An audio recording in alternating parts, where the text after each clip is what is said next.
In the ancient world, before the sky had a name and the earth found its form, there was the sea. It was a place of deep silence and hidden power, waiting for a master to wake its currents. Poseidon emerged from the darkness and the hunger of his father, a god born of storm and shadow. He was the brother of Zeus and Hades, a ruler whose domain was the vast, shifting blue that touches every shore. To the people of Greece, he was not merely the king of the waves, but the earth shaker, the father of horses, and the pulse of the world. Tonight, we journey beneath the surface to the heart of the abyss. We follow the rhythm of the tides to a palace of coral and gold. Listen as the water speaks, and the story of the sea god begins to rise like the eternal tide. Before the world knew the calm of a summer harbor, before the first ship carved its path through the salt, there was the silence of the void. This was a time of raw beginnings, an age where the air was thick with the scent of unformed stone and the sky was a heavy curtain of unlit stars. At the heart of this ancient order sat Cronus, the Titan of time, a king whose throne was built upon the fear of what was to come. He was a being of iron will, haunted by a prophecy that whispered of his own downfall at the hands of his children. To Cronus, every new life was not a gift, but a threat to be neutralized, a shadow that might one day eclipse his sun. The story of Poseidon begins in this atmosphere of dread. His mother, Rhea, moved through the halls of Mount Othrys with a heart weighed down by the loss of her firstborns. Hestia, Data, Hera, and Hades had all been taken from her arms the moment they tasted the air. Cronus, driven by a paranoia as deep as any ocean trench, devoured them whole, locking them within the dark prison of his own body. He believed that by consuming them, he could stop the turning of the wheel. He believed he could hold time itself in his hands and prevent the rise of a new generation. When the time came for her next child, the one who would become the master of the deep, the air grew heavy with moisture. It was said that even before his birth, the very earth began to sweat salt. Rhea fled to a hidden cavern, a place where the walls wept with ancient water and the shadows felt like a cool embrace. There, in the dim light of the weeping stone, Poseidon was born.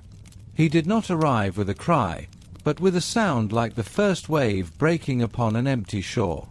His eyes were not clear, but murky and shifting, reflecting the greens and blues of a world that did not yet exist. In that moment, the potential of the ocean was born.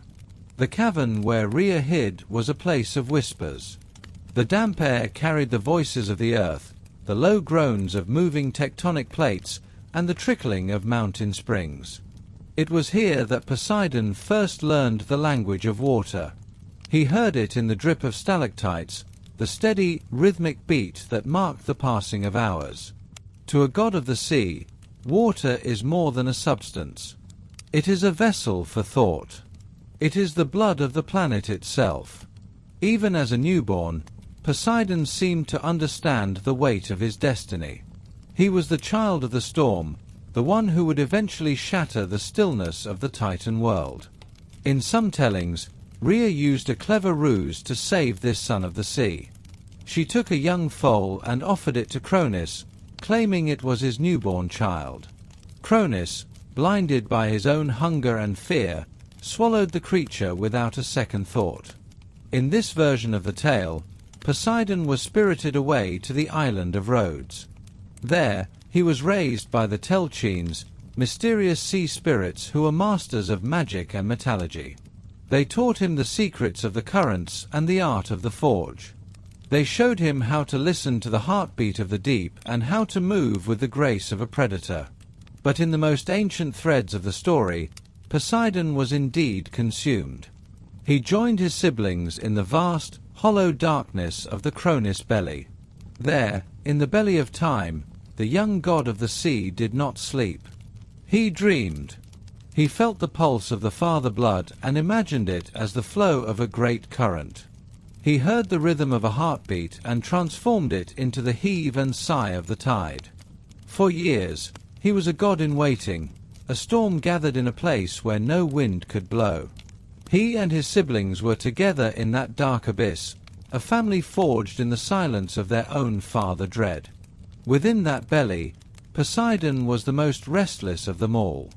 While Hera looked for the light and Hades grew comfortable in the shadows, Poseidon moved. He shifted against the walls of his prison, his essence already seeking a way to flow. He became the architect of his own inner world. He built oceans in his mind, populating them with creatures of foam and light. He practiced the art of the storm, learning how to gather fury and when to let it go. He was learning that power is not just about strength, but about movement and change. Then came the youngest brother, Zeus. Hidden away on the island of Crete, he grew in secret, nourished by the milk of a sacred goat and the protection of the earth itself. When his strength was full, he returned to challenge the father who had made a tomb of his own heart. With a potion crafted by Metis, the goddess of wisdom, Zeus forced Cronus to disgorge what he had taken. One by one, the gods returned to the light. They emerged not as infants, but as beings of radiant power, their divine nature sharpened by the darkness they had endured. Poseidon was the one who came forth like a flood. When he stepped into the air of the world for the first time, the oceans responded. Far below the cliffs, the water began to churn. The salt spray rose to greet its master. He felt the reach of the world, the vastness of the empty basins waiting to be filled, and the raw potential of the storms that slept in the clouds. He was a creature of motion in a world that had been frozen in the grip of Cronus for far too long. The air felt thin and cold, but to Poseidon it was the breath of freedom. The war that followed was the Titanomachy, a clash of titans and gods that reshaped the very foundations of the earth. Poseidon fought not with the precision of a spearman, but with the overwhelming force of a winter gale. He learned that his power was not just in his hands, but in the environment itself. He was the earthquake that cracked the mountain. He was the wave that swallowed the fortress. During this great war, he discovered his true affinity for the wild, untamed aspects of nature. He was not a god of order, but a god of elemental force. The transition from child to king required a symbol of authority. During the Great War against the Titans, the Cyclopes, those one-eyed giants of the forge, were released from their own imprisonment. In gratitude, they crafted gifts for the three brothers. For Zeus, they made the bolt of thunder. For Hades, they made the helm of invisibility.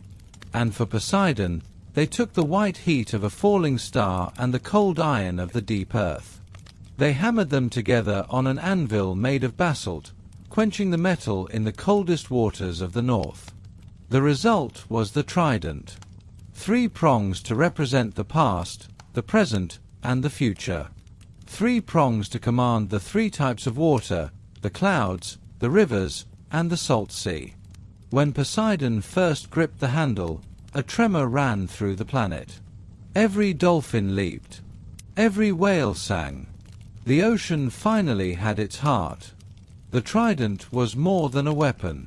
It was an extension of his own will. It allowed him to channel the vast energy of the deep into a single point of focus.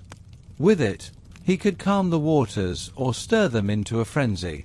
When the smoke finally cleared and the Titans were bound in the pits of Tartarus, the 3 brothers stood upon a silent peak to decide the future of the cosmos. They cast lots to divide the realms. Zeus took the sky, the domain of eagles and thunder. Hades chose the underworld, the kingdom of silence and memory. Poseidon looked toward the horizon, toward the place where the blue of the water touched the blue of the heavens. He took the sea. It was a realm without borders, a world of constant change and hidden depths. It was the perfect mirror for his own restless soul. His first act as ruler was to descend into the salt. He walked along the seabed, and where his feet touched the sand, the first corals began to grow. He spoke to the creatures that lived in the dark, giving them names and purposes. He raised his palace, a citadel of pearl and amber, where the walls were made of water and the windows were the eyes of the deep. He was no longer a child of the cavern or a prisoner of the dark. He was the king of the tide, the god of the sea, and the master of the earth-shaker pulse. The world was now divided, but Poseidon knew his realm was unique. The sky was distant and the underworld was hidden, but the sea touched everything. It reached into the rivers of the land and mirrored the clouds of the sky. He was the bridge between worlds, the one who moved between the stillness of the earth and the infinite reach of the heavens. As he sat upon his throne of coral, he listened to the first true storm gathering above. He smiled, for he knew that his story was only just beginning, and the water was ready to speak. The age of the Titans had come to a shuddering end. The world lay still beneath a sky that no longer burned with the fire of ancient wars. The Olympians had emerged from the darkness of their father's hunger. They stood as victors upon an earth that was waiting to be claimed. Among them stood the three sons of Cronus, Zeus, Hades, and Poseidon. They were brothers by blood, bound by the struggle for freedom. But they were different in spirit. Their souls mirrored the diverse forces of the cosmos. They knew that to maintain the balance they had fought to create, the world must be divided. No single god could hold the weight of all creation. So they gathered upon the summit of the highest mountain. The air was thin and cold. The stars watched in silence. In a helmet made of bronze, they placed the lots of destiny. 3 stones, each representing a realm of existence, the sky, the underworld, and the sea. It was a moment that would define the very rhythm of time. Zeus reached in first. His hand moved through the shimmer of fate. He drew the lot of the heavens, the vast blue expanse, the home of thunder and light. Hades reached in and drew the lot of the unseen, the deep places of the earth, the kingdom of shadow and silence. Finally, Poseidon placed his hand into the helmet. He felt the cold weight of the final stone. When he pulled it forth, he saw the shimmering light of the tides. The sea was his. It was a realm that had no borders, a world that was always in motion. As his brothers turned toward their own dominions, Poseidon looked out toward the horizon. He could feel the water calling to him. It was a heartbeat thrumming through the soil, a pull stronger than any command. He descended from the heights.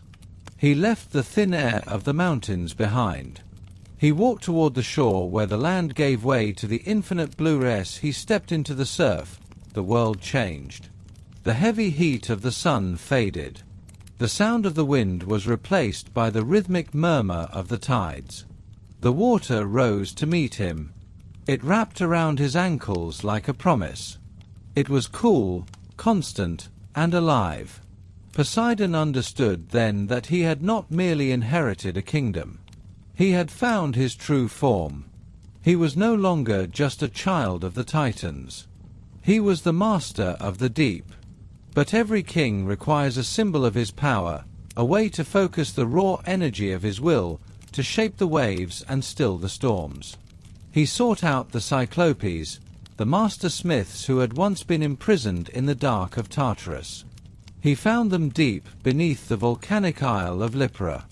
The air there was thick with the scent of molten metal. The caverns glowed with the orange light of magma. The Cyclopes recognized the god of the sea.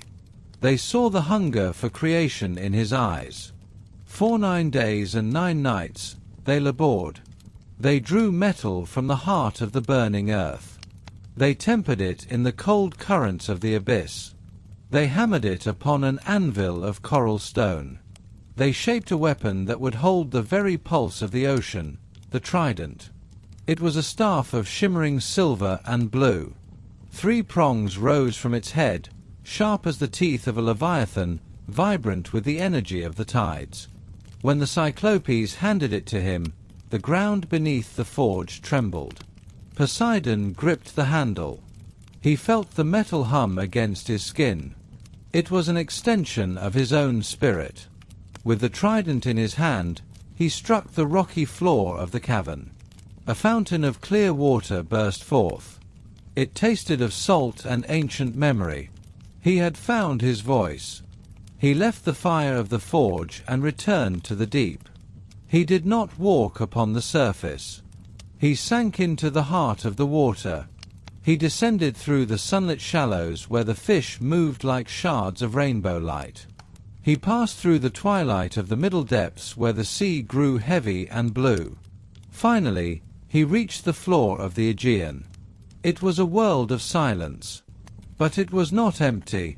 Vast forests of kelp swayed in the undercurrents. Mountains taller than Olympus rose from the darkness.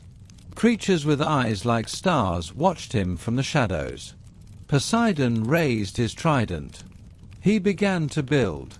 He called forth the coral from the sand. He commanded the pearls to glow. He wove the currents into pillars of strength. At the center of his realm, he raised the palace of Aegae. It was a citadel of living stone. Its walls were made of translucent marble. Its roof was paved with the shells of ancient giants. Gold and silver from sunken veins of the earth adorned its halls. It was a place of impossible beauty. Within these walls, the water carried the sound of music. The shifting light from above painted patterns across the floors. Poseidon sat upon a throne carved from a single conch shell. He closed his eyes. He extended his mind. He felt every ripple on the surface. He felt every tremor in the deep. He knew the path of every current. He knew the secret language of the whales. He was the lord of the abyss. And the world would soon know the weight of his name. He began his reign by establishing the laws of the sea. He taught the tides how to rise and fall. He showed the wind how to move the water. He created the great currents that would carry life to the farthest reaches of the world. He was not a distant ruler. He was a god who felt the joy of the dolphins. He was a god who understood the hunger of the shark. He was the balance between the storm and the calm. But even in the serenity of his palace, Poseidon felt a restlessness. It was the nature of the sea to be never fully still. It was the nature of water to reach beyond its boundaries. He looked up toward the surface. He saw the reflection of his brother Zeus's sky. He saw the outlines of the land where mortals would one day build their cities. He knew that his realm was not an island. It was the bridge between worlds. It touched every shore. It fed every river. He was the master of the connection. He decided to populate his kingdom with wonders. He shaped the first horses from the foam of a breaking wave. They were creatures of spirit and speed. Their manes were white as sea spray. Their eyes were dark as the midnight deep. He let them run across the plains of the sea floor. He let them gallop through the surf where the land met the water. This was the gift of the sea to the world: strength, motion, and the wild freedom of the hunt. The other gods came to visit him in his new home. They walked through the halls of Aegae with awe in their eyes. Even Zeus marveled at the treasure Poseidon had claimed. But there was always a sense of tension, a rivalry born from the original division. Zeus was the king of the gods, but Poseidon was the king of the world's blood. The water was everywhere. It was the source of life, and it was the source of destruction. Poseidon knew that his power was not found in the height of his throne. It was found in the depth of his reach. He began to explore the edges of his dominion. He visited the cold north where the water turned to ice. He watched the light dance upon the frozen plains. He visited the warm south where the coral grew in vibrant colors. He spoke to the ancient spirits of the rivers. He reminded them that they all flowed to him. He was the end of every journey. He was the beginning of every mystery. To the mortals who began to build their boats, Poseidon was a god of both terror and hope. They looked at the horizon and saw his face in the clouds. They felt his hand in the pull of the tide. They began to leave offerings, a bit of wine, a coin of gold, a prayer whispered to the wind.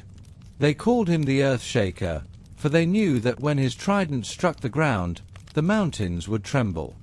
They called him the Tamer of Horses, for they saw his spirit in the animals that carried them across the fields. Poseidon listened to their voices. He did not always answer with mercy. Sometimes he answered with the storm. For the sea does not exist to serve. It exists to be.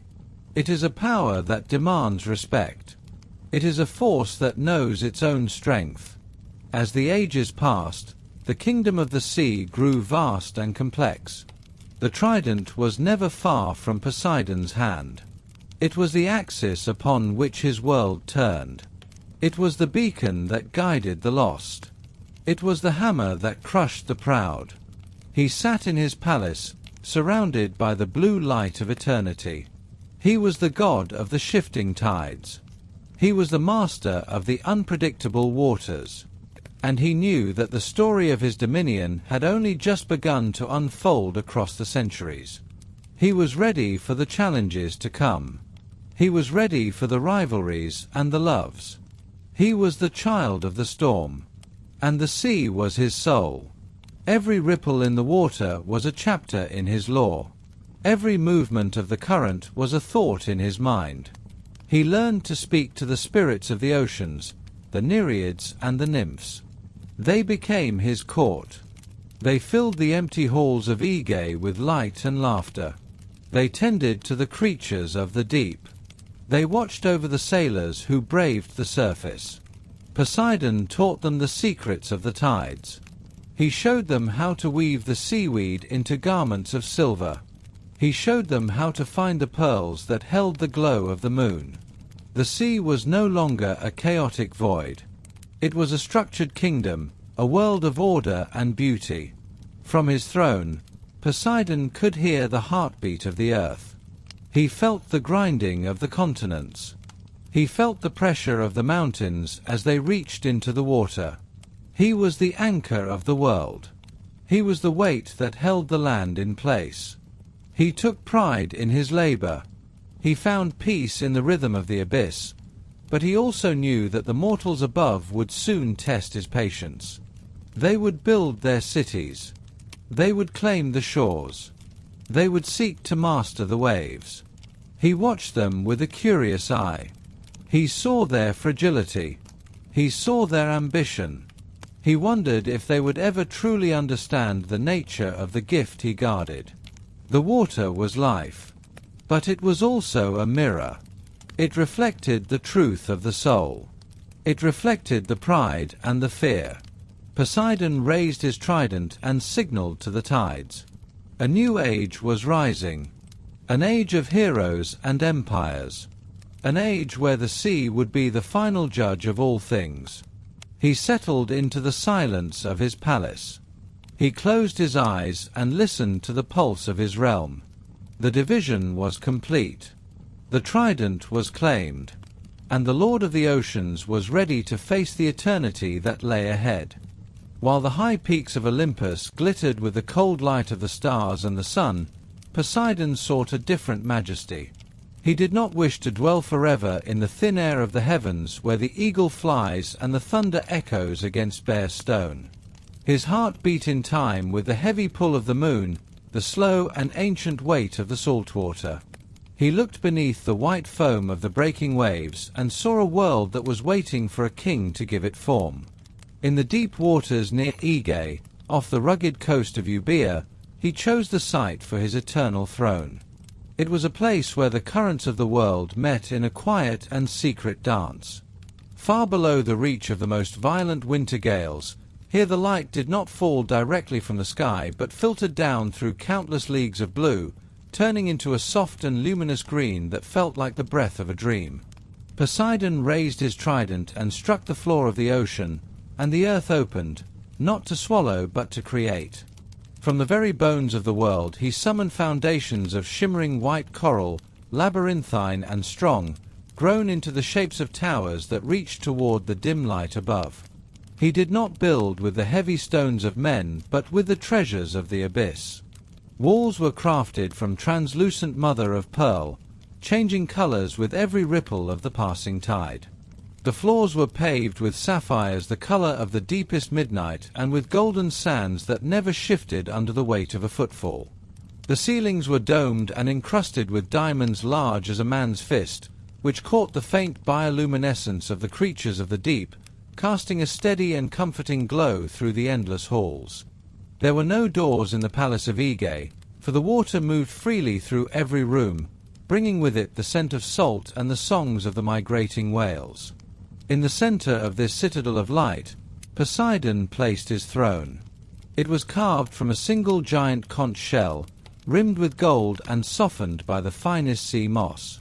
When he sat there, he could feel the pulse of every river in the world, the heartbeat of every creature that swam in the vast and dark distances. Yet even in this palace of unimaginable beauty, the god felt a shadow of solitude. The halls were silent except for the murmur of the water and the distant groan of the shifting earth. He looked to the surface and saw the dancing forms of the Nereids, the 50 daughters of Nereus, the old man of the sea. They were spirits of grace and silver, their hair flowing like long ribbons of kelp, their laughter sounding like the gentle bubbling of a hidden spring. Among them was one who moved with a different kind of light. Her name was Amphitrite. She was the eldest and the most beautiful, with eyes the color of the ocean after a storm and a voice that could still the most violent waves with a single word. When Poseidon saw her dancing on the back of a dolphin near the shores of Naxos, he knew that his palace would never be complete without her. He rose from the depths in a chariot of gold, drawn by 4 horses with manes of foam and hooves of bronze. The water split before him in reverence, and the wind grew still as he approached. But Amphitrite was a creature of the wild and open water. She feared the weight of a crown and the intensity of the god's gaze. She did not wish to be bound to a throne, locked away in the silent corridors of a golden fortress. When Poseidon called to her with the voice of the rising tide, she turned and fled. She dove deep into the coldest currents, swimming faster than the swiftest shark, crossing the vast expanses of the world until she reached the far edge of the ocean. There she hid in the shadows of the Titan Atlas, who stood at the brink of the world holding the weight of the sky. Poseidon was heartbroken. His anger began to stir the waters, creating whirlpools and tempests that threatened the safety of the lands. The ocean turned black, and the creatures of the deep hid in terror from their master's grief. But he did not wish to take her by force. He knew that a queen of the sea must come to his side of her own free will.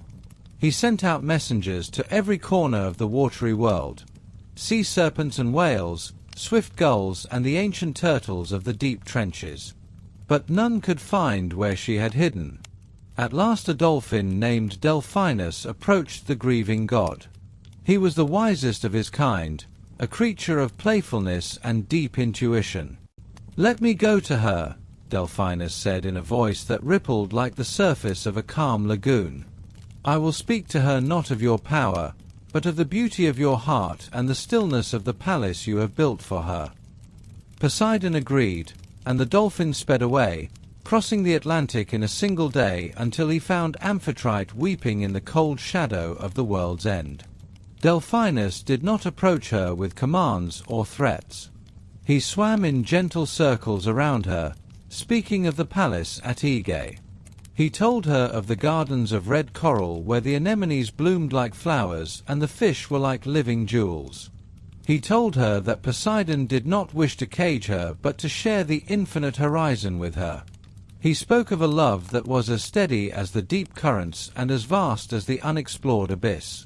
Amphitrite listened, and her fear began to dissolve like salt in warm water. She realized that to rule the sea was not to lose her freedom but to become the heart of the ocean itself. She returned with Delphinus, rising through the warm waters of the Aegean as the sun began to set. Poseidon met her at the gates of his golden palace. He took her hand, and the ocean grew so calm that it mirrored the stars above in perfect and holy silence. To honor the dolphin who had brought them together, Poseidon placed his image among the stars, creating the constellation Delphinus, so that all sailors would forever remember the messenger of love. The marriage of Poseidon and Amphitrite brought a new age of order to the underwater world. Together they ruled from their throne in Aegae, creating a court that was more magnificent than anything seen on the surface. At their side stood their son Triton, the herald of the sea, who carried a golden conch shell that could control the tides. When Triton blew his horn, the sea would rise in a wall of white water, or fall into a sleep as peaceful as a summer night. The palace of Aegae became the center of a vast and hidden civilization. The Nereids returned to dance through its shimmering halls, bringing with them the spirits of the rivers and the nymphs of the coastal springs. Great banquets were held on tables of translucent marble, where the wine was the sweetest nectar of the earth and the music was the harmony of the wind and the waves. Poseidon also kept his most loyal servants in the stables of the palace, the hippocamps, magnificent creatures with the heads and forelegs of horses but the long and scaly tails of mighty fish. Their manes were made of living foam, and their eyes were the color of emeralds. Whenever Poseidon wished to visit the shores of men or to inspect the furthest reaches of his watery kingdom, he would call for his chariot. The hippocamps would leap through the water with such speed that they seemed to fly, their hooves barely touching the surface of the waves. As they passed, the storms would bow their heads and the clouds would part to let the golden light of the gods shine through. But the palace was not only a place of beauty, it was also a fortress of justice. From his throne, Poseidon watched the ships of the mortals. He saw the greed of kings and the bravery of sailors. He saw the explorers who sought new worlds and the pirates who brought blood to the clear blue waters. He was a god of great passion and unpredictable moods. When he was pleased, the sea was a bountiful mother, providing fish for the nets and fair winds for the sails. But when he was offended or when his laws were broken, the golden palace would tremble with his divine rage. The walls of coral would turn dark, and the ground beneath the ocean would shudder and crack. This was the duality of Poseidon's realm, a kingdom of peace built upon the foundation of a terrible and primal power. The palace of Aegae was a sanctuary, a place of golden light and sapphire shadows. But it was also the heart of the storm child's will. It represented the perfect balance between the stillness of the abyss and the motion of the tide. As the centuries passed, the story of the Golden Palace became a legend whispered by sailors in the quiet watches of the night. They looked down into the dark water and wondered if they might see a glint of gold or a shimmer of mother of pearl far below. They knew that beneath them lay a world of infinite depth, ruled by a god who had built his home in the heart of the silence. And in that palace of coral and gold, Poseidon and Amphitrite continued their reign, watching the rise and fall of empires and the slow turning of the world's ages.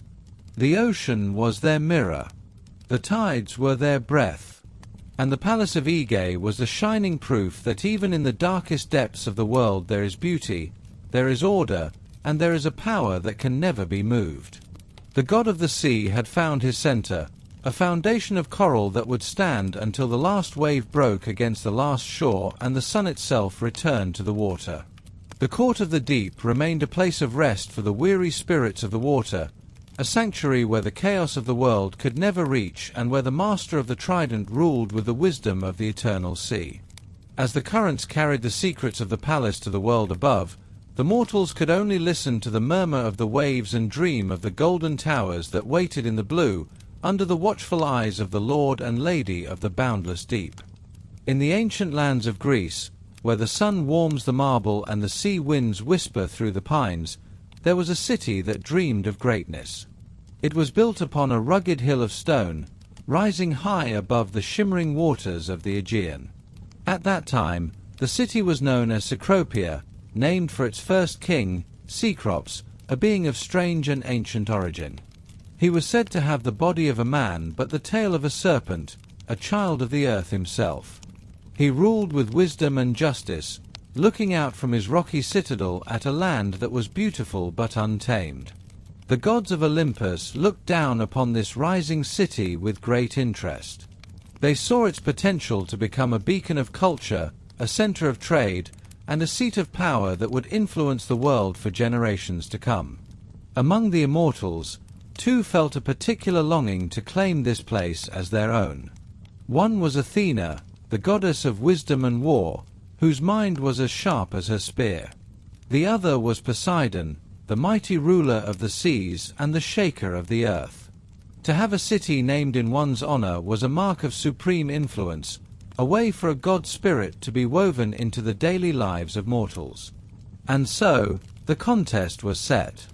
It would not be a battle of weapons, but a competition of gifts. The city would belong to the one who could provide the most useful and enduring blessing to its people. Poseidon was the first to arrive. He did not come quietly. He rose from the depths of the Saronic Gulf, his presence preceded by a swelling of the tides. The water bulged and churned as if a great beast were moving beneath the surface. When he stepped onto the dry land of Attica, the ground seemed to acknowledge its master. His footsteps left impressions in the dust that smelled of salt and deep currents. He climbed the steep slopes of the Acropolis, his massive frame silhouetted against the brilliant blue sky. In his hand, he carried his trident, the three-pronged weapon forged in the fires of the Cyclopes. Its metal hummed with the energy of the tides. The people of the city gathered at the edge of the summit, their hearts racing with a mixture of awe and terror. Poseidon stood at the highest point of the rock, looking out over the horizon where his vast domain stretched into infinity. He raised his trident high, and for a moment the wind died down. The birds grew silent. Then, with a force that made the entire hill tremble, he struck the solid limestone of the Acropolis. A thunderous crack echoed through the valleys. The stone split open, and from the deep, dark wound in the earth, a geyser of water erupted. It was a magnificent sight, a pillar of liquid light leaping toward the sun. The water sparkled like diamonds, falling back to the ground in a rhythmic spray. The people cheered, for water in this dry, sun-drenched land was a treasure beyond price. But as the spray settled into a pool within the rock, King Cecrops stepped forward. He knelt and cupped the water in his hands, lifting it to his lips. His face clouded with disappointment. The water was not sweet and fresh, it was salt water, a miniature sea captured within the heart of the mountain. Poseidon smiled, his voice like the rumble of stones in the surf. "This is my gift," he declared. "It is the sign of your connection to the great oceans. Through this spring, you shall be the masters of the waves. Your ships will travel to the farthest shores, and your trade will make you the wealthiest of men. You will have the power of the storm and the speed of the current." To a people living on the edge of the sea, this was a tempting promise. They imagined grand fleets and golden treasuries.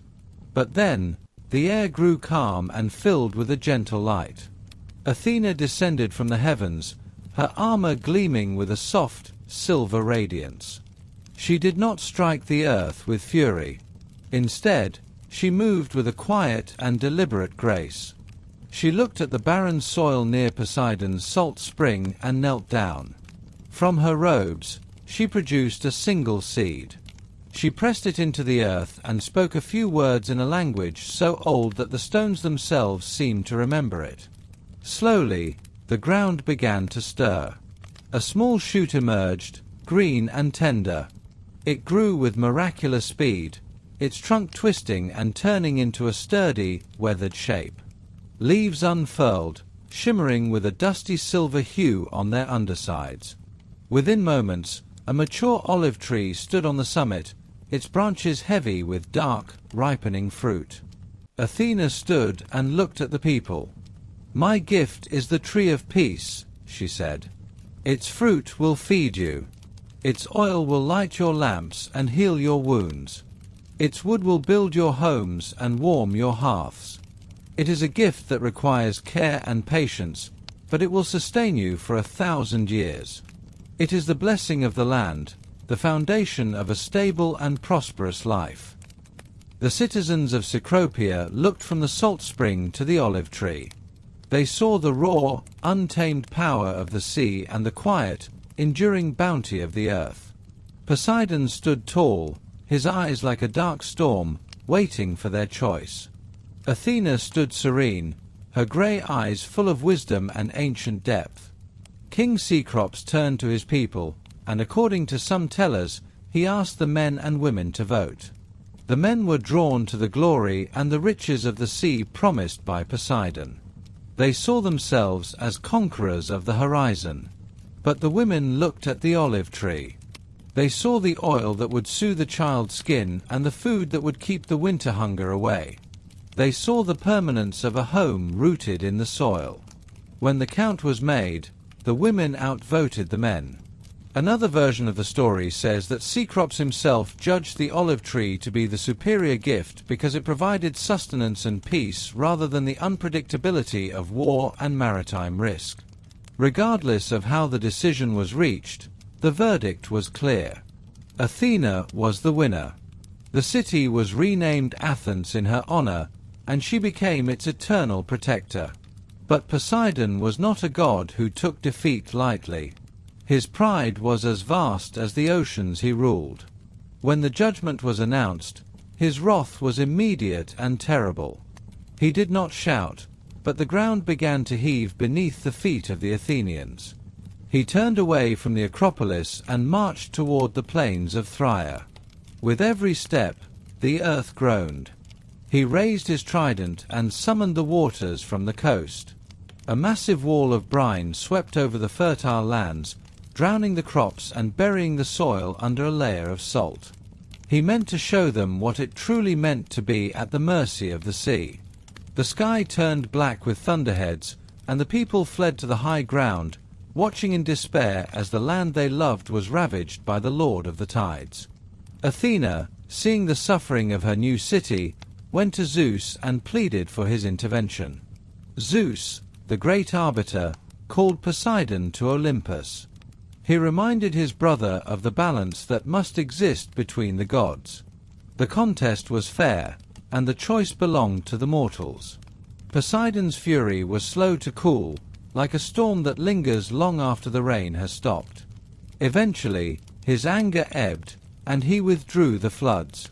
But the mark of his presence remained. The land was forever scarred by the salt, and the Athenians knew they must always pay respect to the one who could sink their ships and shake their walls. To appease him, they built a great temple on the Acropolis called the Erectaion. Within its sacred walls, they preserved the mark where his trident had struck the rock. They cared for the salt spring, listening to the hiss of the water when the south wind blew, saying it was the sound of the sea god's breath. Beside it, they nurtured Athena's olive tree, the two gifts existing side by side in a fragile and beautiful harmony. This contest shaped the character of Athens forever. It became a city that looked to the land for its wisdom and the sea for its strength. They became the greatest sailors in the world, yet they always returned to the shade of the olive groves. They understood that Poseidon's gift was not really a curse, but a challenge. He forced them to be brave, to be skilled, and to never forget the power of the elemental world. The salt spring was a reminder that they were tied to the vast, unknowable deep, while the tree was a reminder of their duty to the earth. As the centuries passed, the story of the contest became a central part of their identity. It was carved into the marble pediments of the Parthenon, where the figures of Poseidon and Athena stood in eternal struggle. Travelers from across the world would climb the Acropolis to see the trident mark and the olive tree, marveling at the gods who had fought for the love of a single hill. They say that even now, when the moon is full and the air is still, you can hear a faint vibration in the stone of Athens. It is the echo of that first strike, the pulse of the earth shaker who never truly left the city. And in the rustle of the olive leaves, you can hear the whisper of the goddess who taught them that peace is the greatest power of all. Poseidon eventually came to accept his role in the city's life. He saw that his influence was not in a name, but in the heart of every sailor who left Piraeus, the port of Athens, to face the open blue. He saw it in the tremors that occasionally moved through the streets, reminding the mortals of the shifting plates beneath their feet. He remained the god of the horizon, the one who offered the world to those with the courage to take it. The contest of gifts was not a moment of loss, but a defining act of creation. It established the boundary between the land and the sea, between the stability of the home and the lure of the voyage. In the quiet of the night, the people of Athens would look out from their walls and see the moonlight reflecting on the water. They knew that Athena watched over their streets, but Poseidon ruled the space beyond the shore. They were children of both, born of the soil and drawn to the waves. The salt spring and the olive tree remained as symbols of this duality, the bitter and the sweet, the storm and the calm.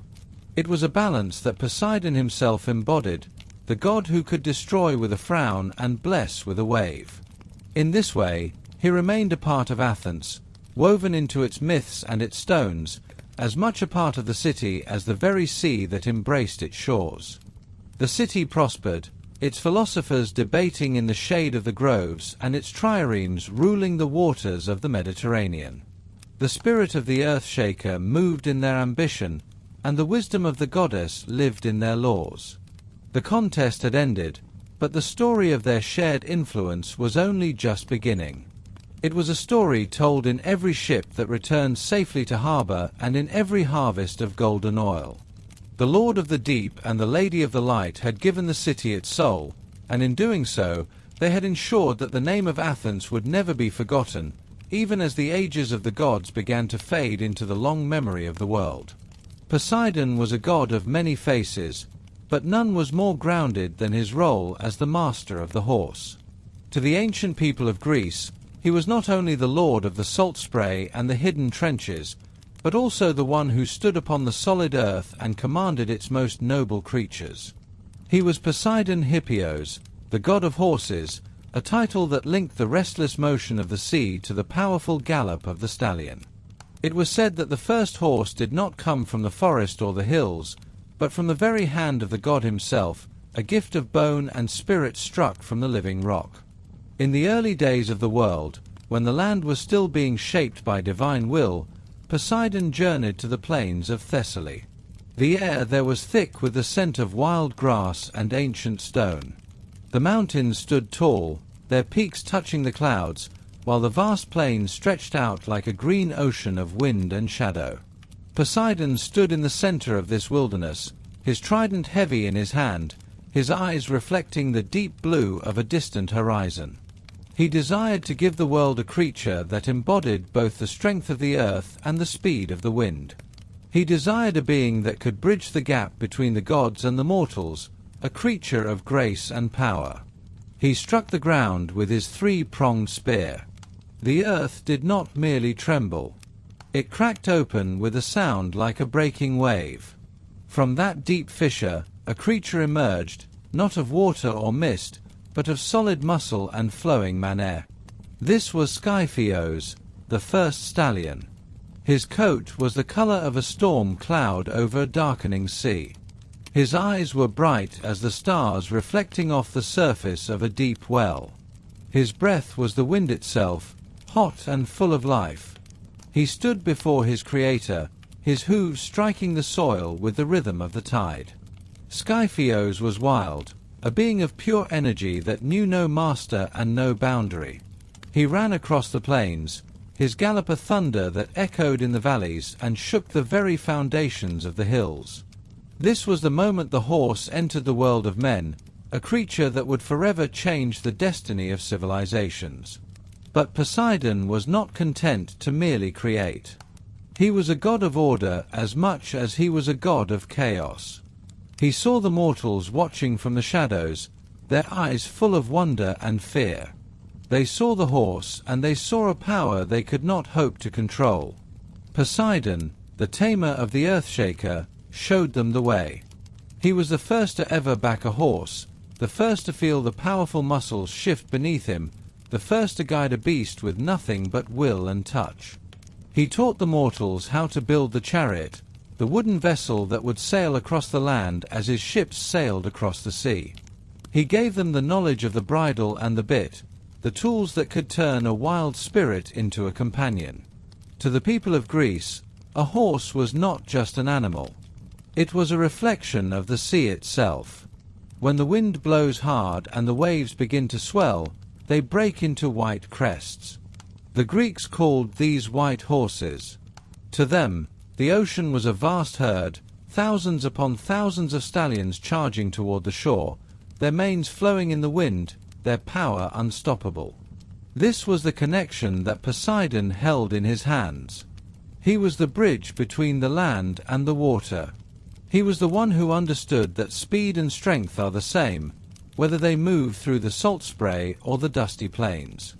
The taming of the horse was a sacred act. It was the moment humanity learned to move faster than their own feet could carry them. It was the birth of the hero on horseback, the warrior in the chariot, the traveler on the long and winding road. And for every mile they covered, they gave thanks to the god who had struck the rock and brought life from the stone. Poseidon's love for the horse went deeper than simple creation. It was woven into his very essence. There is a story, old and heavy with memory, of the time he sought the goddess Demeter. She was the lady of the golden grain, the mother of the harvest, and she was weary of the world's demands. To hide from the god of the sea, she transformed herself into a beautiful mare and blended into a herd of horses grazing in the fertile fields of Arcadia. But Poseidon was not so easily deceived. He was the master of the stallion, and he knew the spirit of the horse better than any other being in the cosmos. He took the form of a magnificent black horse, his manner like the dark waters of a midnight sea. He found her among the tall grass, and from their union was born a creature of legend. The divine horse Arion. Arion was unlike any stallion the world had ever seen. His coat was dark as the abyss. His right hooves were those of a man. He possessed the gift of speech and a speed that could outrun the wind itself. He was a creature of divine fire, a horse that belonged to the gods but walked among men. Arion would go on to save kings and carry heroes through the darkest of battles. He was the proof that Poseidon's power was not just in the water, but in the very blood and bone of the earth.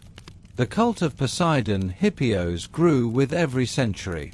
In the city of Rhodes, the people honored him with a ritual that reflected both his realms. Every year, they would lead a chariot drawn by 4 white horses to the edge of a high cliff. With prayers and songs, they would drive the chariot into the sea, a sacrifice of the land's greatest strength to the Lord of the Deep. They believed that by returning the horses to the water, they were feeding the god's spirit, ensuring that the waves would remain calm and the earth would remain still. For Poseidon was the earth-shaker, the one who could split the mountains and sink the islands. The horse was the symbol of his restraint and his majesty.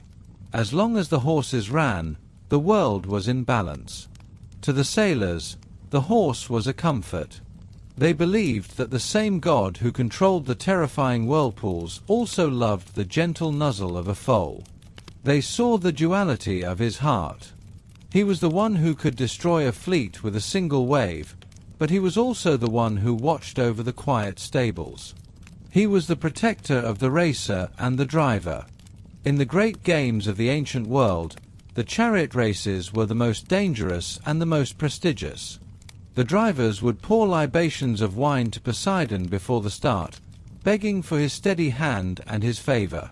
They knew that a horse was a fragment of the storm, and only the god of the storm could guide them to the finish line. The dust of the track was the same to them as the spray of the ocean. It was all Poseidon's domain.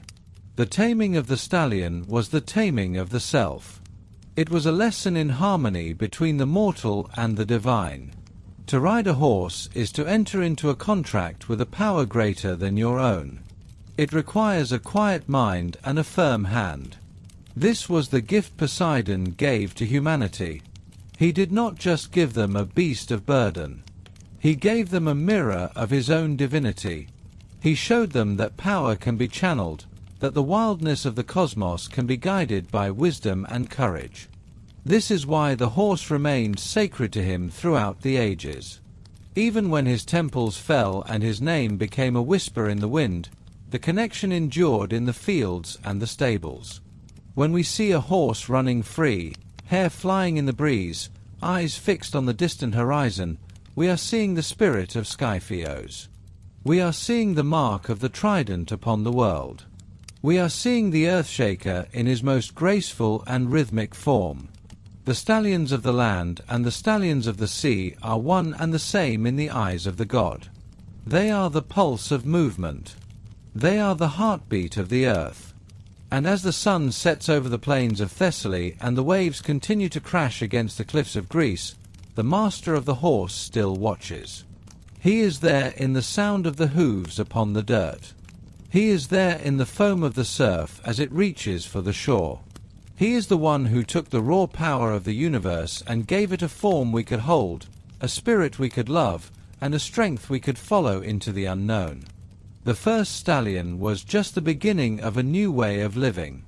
It was the first step in a long journey between gods and men, a journey that would lead across mountains and oceans, through war and peace, always moving, always restless, always under the watchful eye of the Lord of the Trident. Poseidon Hippios, the master of the horse, the tamer of the wild, the one who struck the rock and changed the world forever. The horse was his heartbeat on land. Every gallop was a reminder of his presence. In the quiet of the night, when the horses in the stable breathe deeply and the ocean outside is a mirror for the stars, the two worlds of Poseidon become one. There is a stillness in the strength of a sleeping horse that mirrors the calm of a deep sea. In that stillness, we find the true power of the god. He is the one who brings the storm, but he is also the one who brings the beast to the hand. He is the one who shakes the world, but he is also the one who gives us the means to travel across it. This was his mastery. This was his gift. The taming of the stallion was the taming of the earth itself, a promise that even the wildest forces can find a rhythm, a purpose, and a home. And so, the horses of the world carry the salt of the sea in their sweat and the thunder of the god in their hooves. They are his messengers, his children, and his pride. As the ages of the gods began to fade, the horse remained as a living monument to the power of Poseidon. It was a legacy written in muscle and wind, a story told in the language of the open road and the crashing wave. To look upon a horse is to look upon the work of the Earthshaker, to see the grace he found in the midst of his fury. It is to remember that the Lord of the sea is also the Lord of the land, and that his trident can bring forth not just destruction, but the very spirit of life itself. The stallion runs, and the sea answers. The earth trembles, and the horse stands firm. In this balance, the story of Poseidon reaches its most beautiful and enduring chapter. He is the master of the stallion, the lord of the rhythm, the one who taught us how to ride the wind. The sea is not merely a domain of water and salt, it is a place of infinite beginnings and a cradle where the boundaries of form are never quite fixed. It is the great womb of the primordial world, restless and fertile, and within its currents, life takes on shapes that the land could never imagine. Poseidon, as the sovereign of this fluid realm, was a god of immense and varied creation. His lineage was not a single line of golden light like that of some other gods, but a sprawling, tangled web that stretched from the highest peaks of Olympus to the darkest, most forgotten trenches of the abyss. To understand Poseidon is to look upon his children, for they are the living manifestations of his many moods. They are the calm morning tide and the crashing winter storm. They are the gentle dolphin and the devouring kraken. In his blood ran the power to sire the greatest of heroes and the most terrifying of monsters, and in this diversity we see the true nature of the ocean itself. It is a domain that gives life and takes it away in equal measure, a place where beauty and horror exist in a single, salt-stained breath. At the center of his heart and his palace stood Triton, the firstborn and the most loyal of his sons. Triton was the child of Poseidon and his queen, the serene goddess Amphitrite. He was the prince of the waves, a being who embodied the noble majesty of the deep sea. His upper body was that of a man, muscular and divine, with skin that seemed bronzed by the sun which filtered through the shallow waters. But from his waist downward, his form transitioned into the powerful, winding tail of a leviathan, covered in scales that shifted from deep indigo to the pale green of sea foam. He was the herald of his father, the one who carried the great conch shell that could command the weather and the tides. When Triton blew into that spiraling horn, the sound was not like any music ever heard on earth. It was a resonance that vibrated through the very bones of the world. It could stir the doldrums into a frenzy of wind and rain, or it could whisper to a raging tempest and command it to go back to sleep. Triton was the guardian of the coral gates, the one who ensured that the rhythm of the tides remained constant through the centuries. He was the stable heir, the reflection of Poseidon as a king and a lawgiver. But even Triton, in all his beauty, carried the wildness of the water, a reminder that the line between a god and the elemental forces of nature is as thin as a thread of silk. Yet the sea does not always bring forth such orderly grace. There are stories of Poseidon's love that end in tragedy, and from that tragedy, creatures of impossible wonder are born into the world. The most famous of these is the birth of Pegasus, the winged horse whose name has become synonymous with the heights of the sky and the freedom of the soul. The story began in a place of stone and shadow, in the temple of Athena, where the mortal maiden Medusa once served as a priestess. She was a woman of legendary beauty, and it was said that her hair was like a river of raven wings. Poseidon, ever drawn to beauty that mirrored the restless dark of the sea, came to her within those sacred walls. It was an act of passion that defied the laws of the gods, and it brought the wrath of Athena down upon the maiden. Medusa was transformed into a monster, her hair turned to hissing serpents, and her gaze became capable of turning any living thing to stone. For years, she lived in exile, a creature of nightmare and deep sorrow. But when the hero Perseus finally struck off her head, the sea god's legacy was revealed in a burst of light and foam.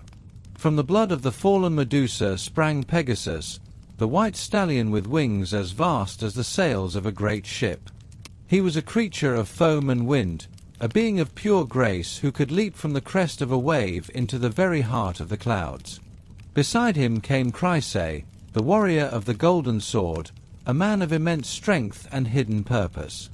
Pegasus and Chryse were the children of a broken love, the evidence that even from the most terrible curses, Poseidon could bring forth something that the world would cherish forever. Pegasus flew across the heavens, and wherever his hooves struck the earth, springs of fresh water would burst forth, a gift from the sea to the dry and thirsty land. But if the sea god could sire creatures of grace, he could also bring forth beings of raw, unbridled hunger and massive strength. His blood was the blood of the Titans, and at times it manifested in children who were more elemental than divine.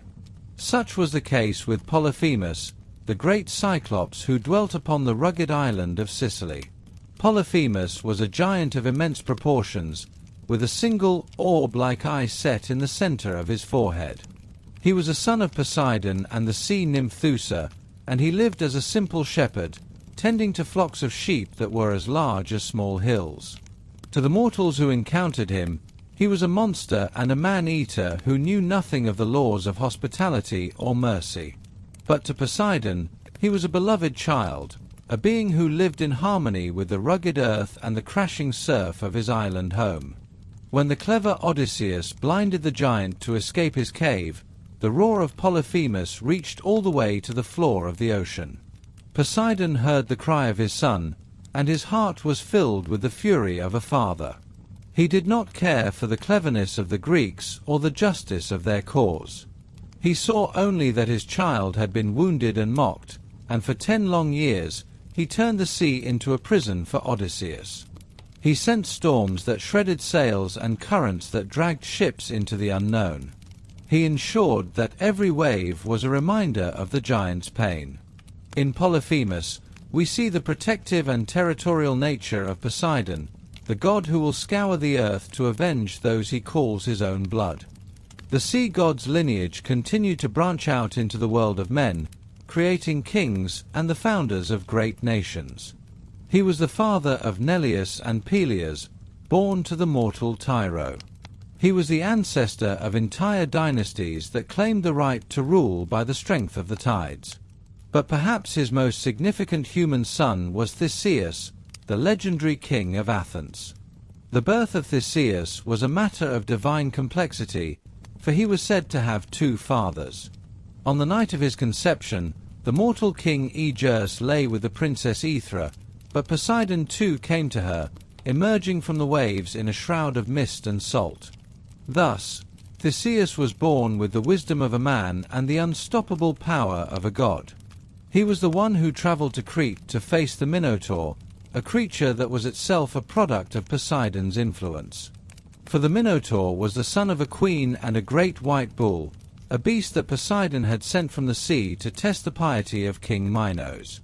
When the king failed that test, the god turned his blessing into a curse, and the labyrinth was built to hide the shame of the kingdom.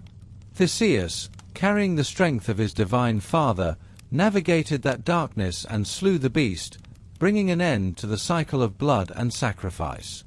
He was the hero who brought order to the chaos, the one who realized that the power of the sea must be used to protect the land, not just to wash it away. There were others too, children who occupied the strange middle ground between life and death, and between form and shadow. There was Charybdis, the daughter of Poseidon and Gaia, who was once a loyal servant of her father. She had helped him in his ancient wars, dragging the land into the sea to expand his watery empire. But Zeus, fearful of her power, transformed her into a monstrous whirlpool, a creature of eternal hunger who dwelt in the straits of Messina. 3 times a day, she would swallow the sea and spew it back out, a living tide that no sailor could ever fully master. Beside her was Scylla, another victim of divine jealousy, who became a multi-headed nightmare that snatched men from the decks of their ships. These were the children of Poseidon's darker impulses, the personifications of the danger that lurks beneath the surface of a calm ocean. They were the teeth and the throat of the deep, the reminders that the sea is not a playground for mortals, but a sovereign territory that demands a heavy price for passage. Even among the stars, Poseidon's children found their place in the heavens. Orion, the great hunter, was said to be a son of the sea god, gifted with the ability to walk upon the surface of the water as if it was solid ground. He was a man of immense stature and skill, a being who could track any beast across the mountains or the waves. His life was a series of triumphs and tragedies, ending only when he was placed among the constellations, where he continues to hunt across the night sky for all eternity. And there were the twins, Otus and Ephialtes, giants who dared to pile mountains on top of each other to reach the heights of Olympus. They were the manifestations of the sea's ambition, the desire to rise and conquer everything in its path.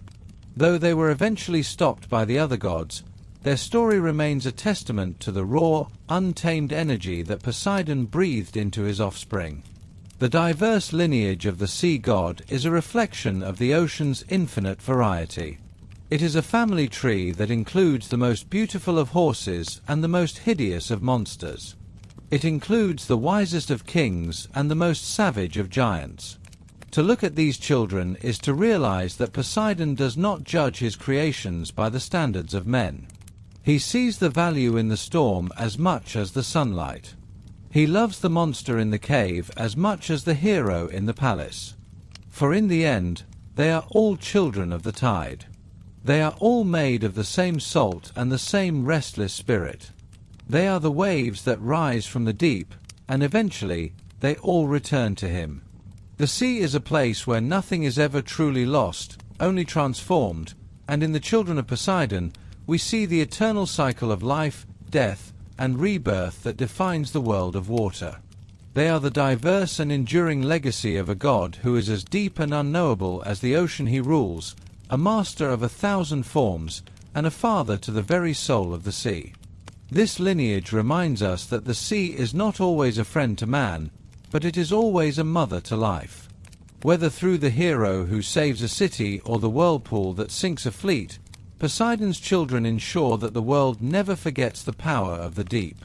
They are the guardians of the reefs and the masters of the storm, and their stories are the ripples that continue to touch the shores of our own world, even long after the age of gods has passed into the mists of history. They remind us that to love the sea is to accept all of it, the beauty and the terror, the calm and the chaos, for they are all part of the same great and ancient family. In every crashing wave and every silent current, the children of Poseidon are still there, moving in the dark, watching the world above, and waiting for the tide to turn once more. Their presence is felt in the spray of the ocean and the tremor of the earth, a diverse and powerful heritage that will remain as long as the sea continues to beat against the shore. In the silent majesty of the sapphire deep, where the heavy weight of the water creates a stillness that no wind can reach, Poseidon established the center of his power. His palace at Aegae was a marvel of the ancient world. Its columns were formed from living coral that continued to grow and change with the passing of the seasons. Its floors were paved with the smooth, iridescent surfaces of giant shells, and its windows were open to the currents that carried the songs of whales from one end of the world to the other. Yet, for all its beauty, the palace was a place of solitude. The god of the sea was a master of the tempest. He was a power that could shatter mountains and swallow entire fleets. He was the restless energy of the tides, a force that moved without ceasing. But in the quiet moments between his rages, Poseidon felt the absence of a partner. He required someone who could reflect the beauty of his realm, someone who could represent the grace and the bounty of the ocean. This search for a queen would lead him to the most delicate and divine beings of the water, the Nereids. These were the 50 daughters of Nereus, the wise and ancient god of the sea who had ruled before the time of the Olympians. Nereus was a shape-shifter and a prophet, a being of profound knowledge who lived in the silver depths with his wife, Doris. Together, they had brought forth 50 sisters, each representing a different aspect of the sea. There was Glauce, whose name meant the blue-grey water. There was Talia, who represented the blooming life of the reefs. There was Speo, the spirit of the sea caves. And there was Amphitrite, the most beautiful and elusive among them. She was the very embodiment of the sea in its most tranquil and majestic state. Her skin was as pale as the crest of a wave in moonlight. Her hair flowed like the dark, silken ribbons of kelp in a gentle current. And her eyes held the shifting colors of the ocean floor, moving from emerald green to the deepest indigo. Poseidon first saw her on the shores of the island of Naxos. The Nereids had emerged from the waves to dance upon the white sands. Their movements were a symphony of motion, a choreography of light and grace that mirrored the rolling surf. They moved in circles, their laughter sounding like the chime of shells against the shore. Among them, Amphitrite was the focus of every eye. She moved with a lightness that seemed to defy the pull of the earth. Poseidon, watching from beneath the surface, felt a longing that was more powerful than any storm he had ever summoned. He did not want to merely possess her. He wanted her to rule beside him. He wanted her to be the calm to his storm. But when the sea god emerged from the water in a flash of spray and golden light, the sisters were struck with a divine terror. Poseidon was a figure of immense and frightening power. His beard was thick with salt. His shoulders were as broad as a cliffside, and his eyes burned with the intensity of the deep. While the other Nereids scattered into the surf like silver fish, Amphitrite fled across the land. She was a creature of the water, and she did not trust the land or the fierce god who pursued her. She ran with the speed of the wind until she reached the farthest edges of the world. There, where the giant Atlas stood holding the heavy weight of the heavens upon his shoulders, she found a place to hide. She sought refuge in the deepest caverns of the Western Ocean, beyond the reach of the light and beyond the knowledge of most gods. Poseidon was devastated. The sea became a reflection of his grief. The waves grew grey and heavy. The currents slowed to a mournful crawl. He did not wish to take her by force, for he knew that the Queen of the Sea must come to his throne of her own will. He sent out his messengers to every corner of the globe. He called upon the sharks, the whales, and the swift tuna to find her. But none could discover where the daughter of Nereus had hidden. It was then that a dolphin named Delphinus stepped forward. He was a creature of joy and intelligence, a friend to all who traveled the waves. He told the sea god that he would find the maiden and speak on the god's behalf. Delphinus swam through the dark trenches and the cold currents of the far west. He navigated the treacherous underwater mountains until at last he found Amphitrite in her lonely cave. He did not approach her with the frightening power of a king.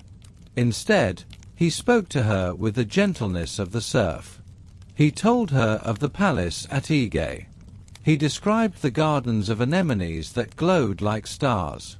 He spoke of the respect that Poseidon held for her grace. He explained that the sea was a kingdom of chaos without a queen to guide its heart.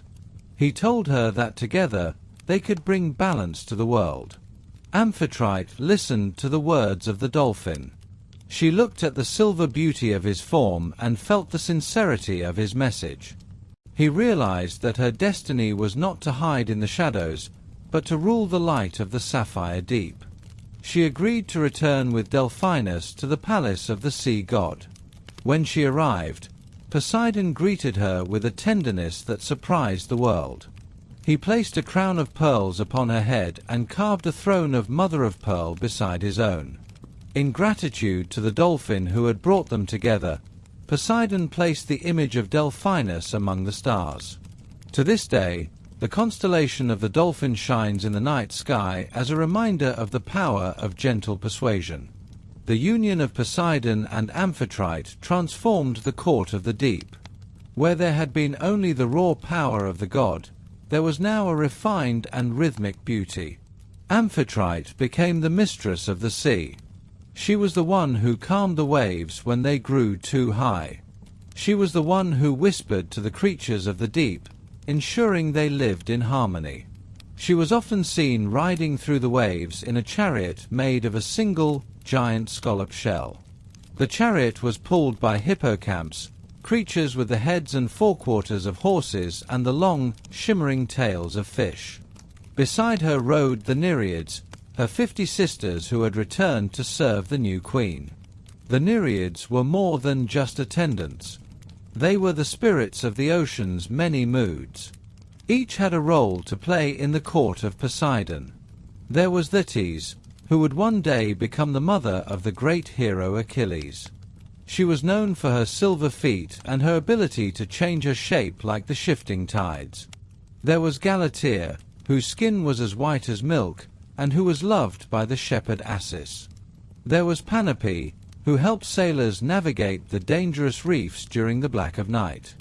These sisters were the protectors of the sea. They were the ones who watched over the mariners and the fishermen.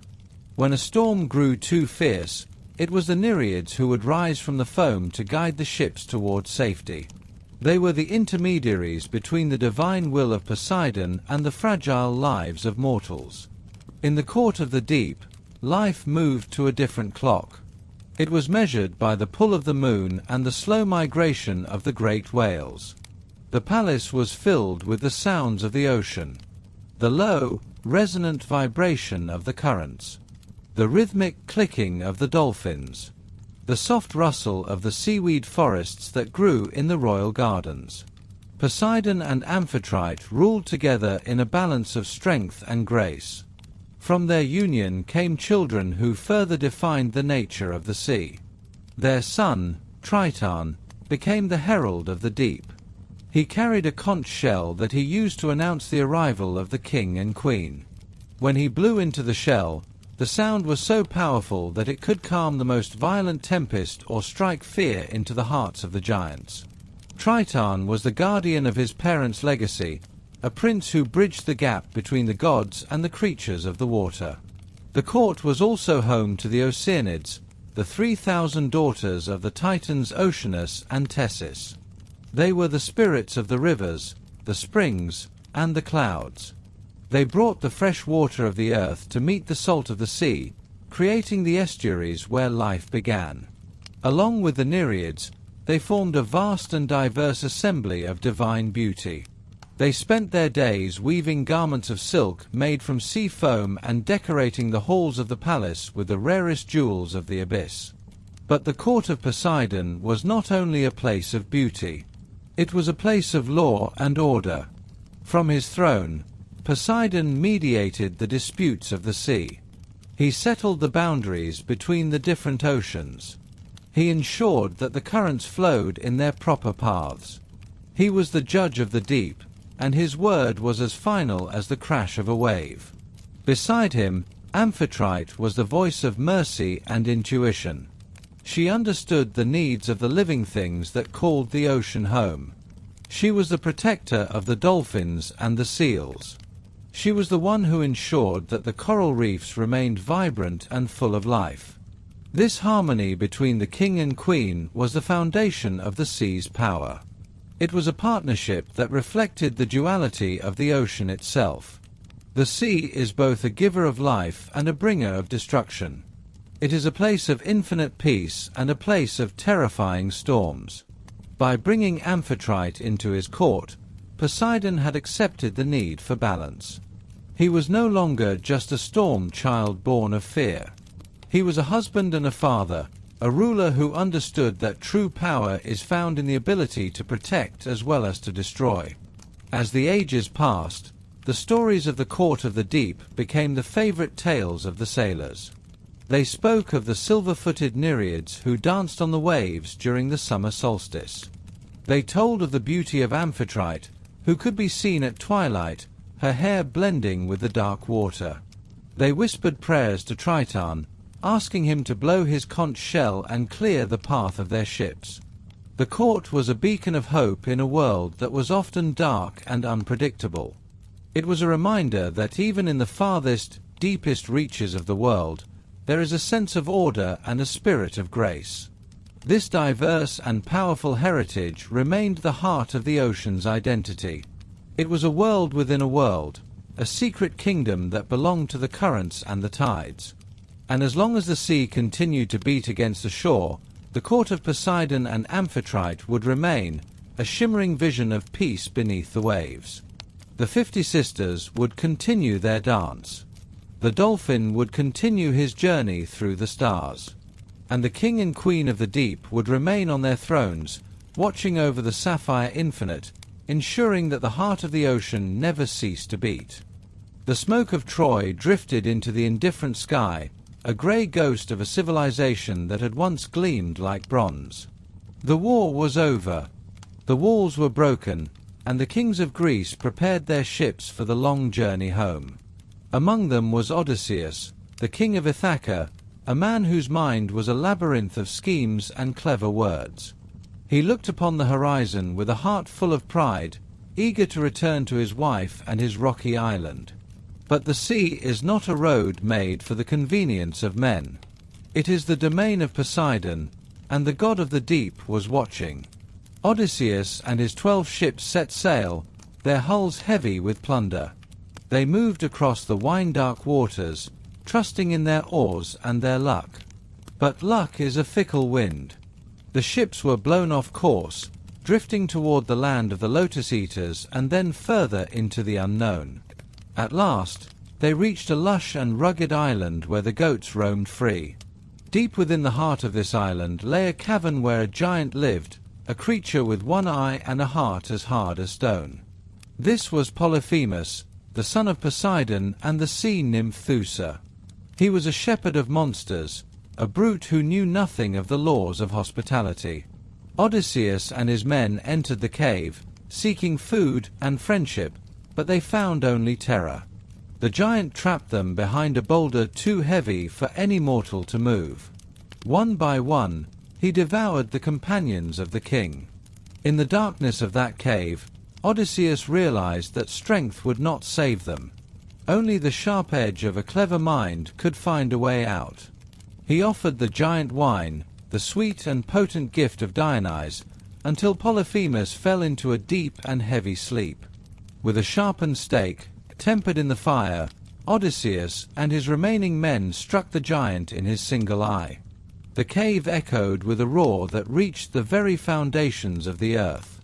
Polyphemus cried out for his brothers, the other Cyclopes, but Odysseus had told him his name was Nomen. When the others asked who was hurting him, the giant replied that Nomen was killing him. The brothers turned away, thinking it was a sickness from the gods. By the light of the next dawn, Odysseus and his men escaped, clinging to the bellies of the giant sheep. As they reached their ships and pushed away from the shore, Odysseus could not contain his triumphant spirit. He shouted back at the blinded giant, revealing his true name. "I am Odysseus, son of Laertes, king of Ithaca." It was this moment of pride that changed the course of history. Polyphemus, standing upon the cliffs, lifted his hands to the heavens and called upon his father. "Poseidon, lord of the sapphire deep, hear me. If I am truly your son, and you are my father, grant that Odysseus may never reach his home. But if he is fated to see his people again, let him arrive late, in distress, having lost all his men, and let him find trouble waiting." The prayer rose through the salt air and sank into the waves. Poseidon heard the cry of his wounded son. In that moment, the god of the sea became the god of the trial. He did not strike Odysseus dead. That would have been too simple for a god of such depth. Instead, he resolved to make the sea a mirror of the king's own restless mind. If Odysseus wished to be the master of his own fate, he would have to earn it against the power of the tides. The god struck the water with his trident, and the great currents began to shift. The winds were summoned from the corners of the world, and the sky turned the color of a bruise. Odysseus and his men were driven into the clutches of the winds and the whims of monsters. They reached the island of Aeolus, the keeper of the winds, who gave them a bag made of ox hide, containing all the tempests of the world. Only the gentle west wind was left free to guide them home. They were so close to Ithaca that they could see the smoke rising from the hearths. But as Odysseus slept, his men, driven by greed and suspicion, opened the bag. The winds erupted in a fury that tore the sky open. The ships were blown back into the trackless deep, far from the shores of home. Poseidon watched from below, his eyes reflecting the chaos of the white foam. He knew that the struggle had only just begun. The journey continued through the land of the giants, where 11 ships were crushed and their crews devoured. Only the ship of Odysseus remained, a lonely speck upon the vast indigo waste. They reached the halls of Circe, the enchantress, where men were turned to swine, and they descended into the house of Hades to speak with the dead. Even in the underworld, the shadow of Poseidon followed them. The prophet Teiresias warned the king that the god of the sea was still wroth, and that the path home would be paved with sacrifice. Odysseus sailed past the sirens, whose voices were the song of the abyss, and through the narrow strait where Scylla waited with her 6 heads and Charybdis swallowed the sea itself. Poseidon was the architect of these trials, using the natural world to test the limits of human endurance. When the men of Odysseus killed the sacred cattle of the sun god Helios, the final judgment was delivered. Zeus struck the ship with a thunderbolt, but it was Poseidon who provided the cold and hungry water to swallow them all. Odysseus alone survived, clinging to a piece of wood, drifting for 9 days until he reached the island of Calypso. For 7 years, the king was the prisoner of a goddess who offered him immortality and love. But his heart remained anchored to Ithaca. He sat upon the shore every day, looking out at the waves, weeping for a home he could not reach. Poseidon was content to let him linger there, forgotten by the world. The god went to the far land of the Ethiopians to feast upon sacrifices, thinking the matter was settled.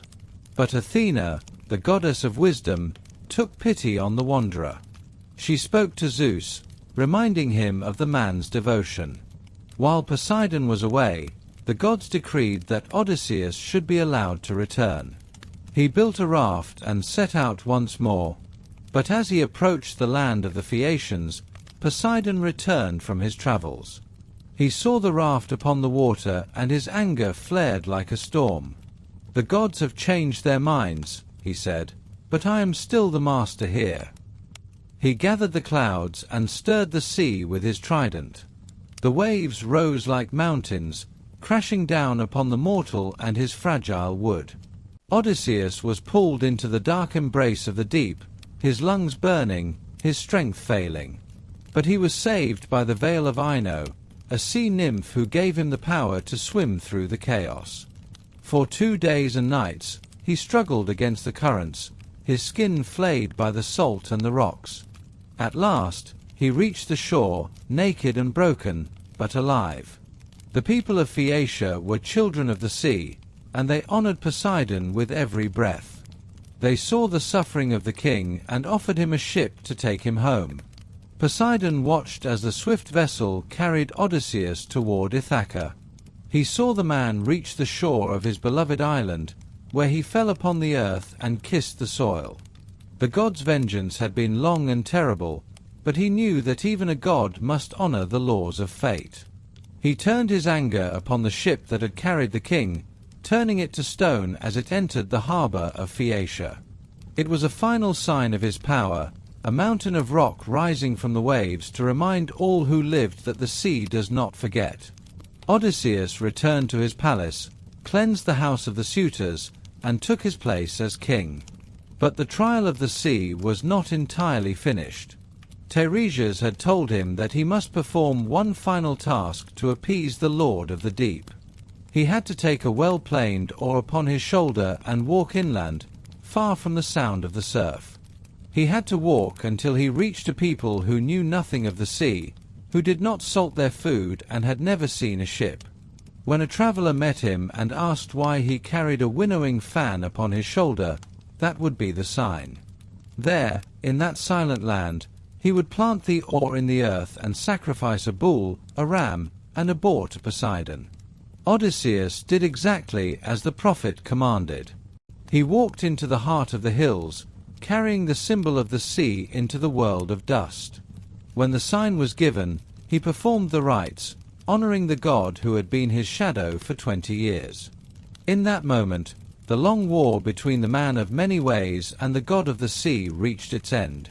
Poseidon accepted the sacrifice, not because he was merciful, but because Odysseus had finally understood the truth. The sea is not a thing to be conquered. It is a power to be respected. To carry an oar into the desert is to acknowledge that the influence of the ocean reaches everywhere, even where the water cannot be seen. Odysseus returned to Ithaca to live out his days in peace, but he never forgot the sound of the waves. The wine-dark sea remained a part of him, a blue and shifting memory of the god who had tried his soul and found it strong. And Poseidon, returned to his palace of coral, looked upon the world with eyes that saw all things. He was still the earth-shaker, the master of storms, and the ruler of the deep. His vengeance had shaped a hero, and his trials had become the stories that would outlive the stones of Troy. The trial of Odysseus was a testimony to the fact that the god and the mortal are forever bound by the rhythm of the tide, a ceaseless movement of struggle, wisdom, and the long, silent journey toward home.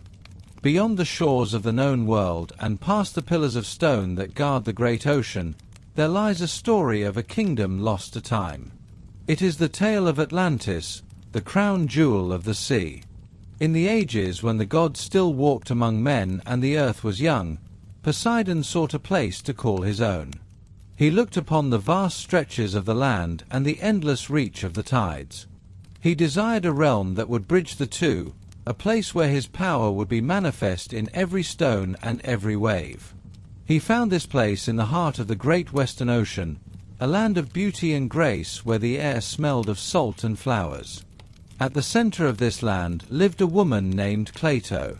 She was mortal and fair, with eyes that reflected the blue of the shallows. She lived upon a hill that rose gently from the plain. Poseidon saw her and felt a surge of divine affection. It was not the wild storm of his usual passions. It was a longing for a legacy. To protect her and her children, Poseidon reshaped the land around her hill. He struck the earth with his trident and carved concentric circles of sea and land. There were 2 rings of earth and 3 of water, perfectly round and vast. No mortal could cross them, for the sea was deep and the currents were strong. He brought forth 2 springs of water from the center of the hill. One was warm and the other cold. He made the earth yield fruits and grains in abundance. It was a sanctuary of peace. Cleito bore Poseidon 5 pairs of twin sons. The eldest was named Atlas, a child of strength and vision. To him, Poseidon gave the highest honor. He made Atlas the supreme king of the entire island. The other 9 brothers were made rulers of the surrounding territories. They were kings of a new civilization that would one day be whispered about in every harbor. Poseidon watched as the generations passed. The people of Atlantis grew in wisdom and in power. They built a city that was a marvel of the ancient world. They used the red and black and white stones of the earth to build their walls. They coated the outermost wall in brass and the inner wall in tin. But the innermost wall, the one that surrounded the citadel, was covered in orichalcum. It was a metal that glowed like red fire in the afternoon sun. At the very heart of the city stood the temple of Poseidon. It was a place of gold and silver and ivory. The ceiling was made of ivory and the walls were adorned with precious metals. Inside, there was a statue of the god. Poseidon stood in a chariot drawn by 6 winged horses of gold. He was so large that the top of his head touched the very ceiling of the temple. Around him were 100 sea nymphs riding on the backs of dolphins. It was a vision of glory that no mortal eye could fully comprehend. The kings of Atlantis met every 5 years at this temple. They gathered to discuss the laws and to offer sacrifices. They lived in harmony with the sea. Their ships were the swiftest upon the waves. Their harbors were filled with the riches of distant lands. They found copper and gold in the mountains. They tamed elephants that roamed the plains. It was a world where the divine and the mortal were joined in a perfect balance. Poseidon was proud of his creation. He felt that he had finally built a kingdom that could rival the heavens. For many centuries, the people of Atlantis remained true to their origin. They possessed the divine portion of their father. They were humble and wise. They valued virtue above gold and friendship above power. The sea blessed them with calm waters and bountiful harvests. The islands were a paradise where the rhythm of the tide was the rhythm of life. But time is a slow and silent force. As the divine blood of Poseidon grew thin through the passing of many generations, the nature of the mortals began to change. The divine portion faded and the human portion took hold. Pride began to bloom in the hearts of the kings. They no longer looked to the sea with reverence. They looked at their gold and their ships, and they felt a hunger for more. They began to desire empire. They conquered the lands of the Mediterranean. They grew cruel and they grew greedy. The balance that Poseidon had forged was broken. The people of Atlantis had forgotten that the sea gives, but it can also take. They built great machines of war. They turned their wisdom into a tool for conquest. The temple of Poseidon was still filled with gold, but it was empty of spirit. The sacrifices became rituals of vanity. The kings no longer listened to the whisper of the waves. They only heard the sound of their own praise. Zeus, the master of the sky, looked down from his throne on Mount Olympus. He saw the corruption of the people. He saw that they had lost the virtue of their father. He called a gathering of the gods. They met in the golden halls of heaven to decide the fate of the island. Poseidon was among them. He felt a profound sorrow in his heart. He had loved this land and its people. He had carved the rings of water with his own hands. But he knew that the ocean cannot endure a heart of rot. The sea demands purity. It demands that those who live upon it must be as honest as the tide. The gods reached their judgment. Atlantis would be cleansed. It was not an act of spite, but an act of cosmic justice. The earth and the sea would reclaim what they had given. Poseidon rose from his seat.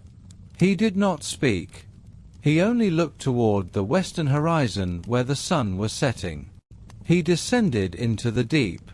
The waters around the island began to stir. The sky turned a deep and bruised purple.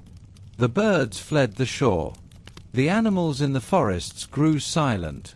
A single day and a single night of misfortune was at hand. First came the rain.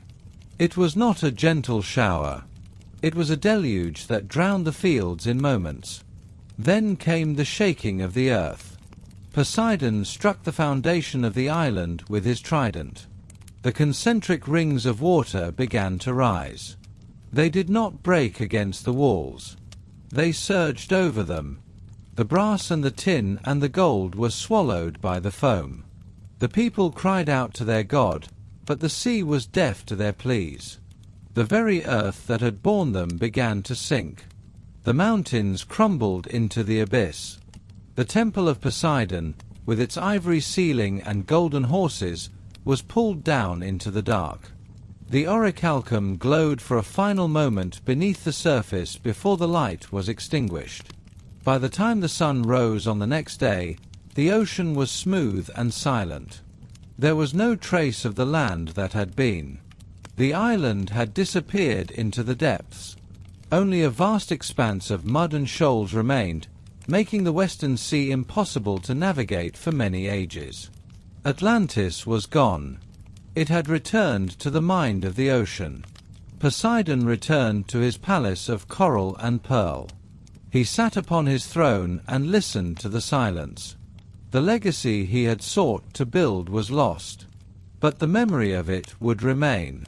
It would become a shadow in the mind of mankind, a dream of a paradise that was and a warning of the price of pride. Mortals would tell the story for thousands of years. They would search for the sunken city in every corner of the world. They would look beneath the sand and under the waves. But the sea keeps its secrets well. Atlantis lies in a place where no light can reach. It is guarded by the currents and the deep pressure of the abyss. The golden horses are covered in silt. The ivory halls are home to the creatures of the dark. Sometimes, when the sea is perfectly calm and the moon is full, sailors claim they can see a faint glow far beneath the surface. They say it is the fire of the orichalcum still burning in the depths. They say it is the ghost of a kingdom that forgot to be humble. Poseidon remains the master of that lost legacy. He is the keeper of the city that sank. In his silence, he reminds the world that everything born of the sea must eventually return to the sea. The tide comes in and the tide goes out. The land rises and the land falls. Only the god remains, watching the waves as they roll over the place where Atlantis once stood. It is a story of beauty and of ruin, a reminder that even the greatest of realms is but a ripple on the surface of eternity. The sea is vast and its memory is long. The sunken city is a part of that memory now, a fragment of a divine dream that fell into the dark. Poseidon closed his eyes and the ocean breathed with him. The story of Atlantis was over, but the sea would always remain. It would continue to speak in the language of the tide, a language that speaks of creation, of power, and of the silent beauty of the lost. The legacy of Atlantis is not in its gold or its walls, but in the way the water still whispers its name in the middle of the night. It is the pulse of the deep, the echo of a god who built a world and then allowed it to sleep beneath the waves. In that sleep, there is peace. In that peace, there is the truth of the ocean. Poseidon, the lord of the sea, is the guardian of that truth forever. The waters are still now. The stars are bright. The memory of the lost city drifts like seaweed in the current. It is a legacy that will never truly be found, and because of that, it will never truly be forgotten. The ocean is deep. The ocean is old. And in its heart Atlantis lives on as a dream of the god of the sea. On the southernmost tip of the land of Attica, where the earth itself seems to reach out toward the infinite blue, there stands a sentinel of white stone and ancient memory. This is Cape Saunion, a place where the cliffs drop sharply into the churning embrace of the sea below. It is here that the boundary between the mortal world and the divine realm of Poseidon is thinnest. The air at Saunion is heavy with the scent of salt and the wild perfume of sun-scorched pine. The wind never ceases its restless journey, whispering through the high grass and the jagged edges of the rocks. To the people of ancient Greece, this was not merely a beautiful vista, but a sacred threshold. It was the last sight for sailors leaving their home for the perils of the deep, and the first sign of safety for those returning from distant shores.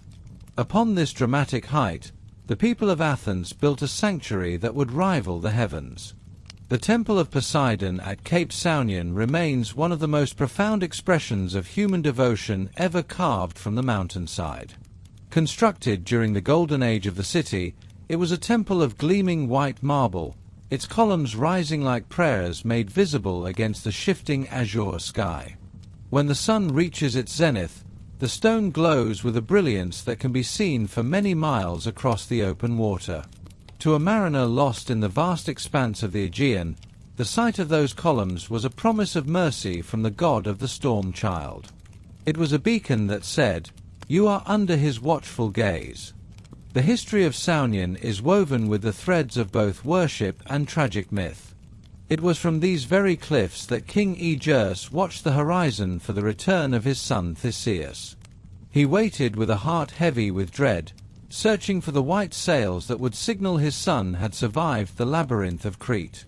But as the ships approached, the sails remained black as the night, a mistake born of weariness and human grief. Believing his son was lost forever to the shadows, Aegeus cast himself into the churning waters. The sea which claimed him took his name, becoming the Aegean Sea, a vast and liquid tomb that connects all the lands of Greece. Poseidon saw this sacrifice, and it is said he took the spirit of the broken king into his deep embrace. This legacy of sorrow and salt only added to the sanctity of the high cape. The temple was designed to withstand the fury of the elements, its proportions perfect and its presence absolute.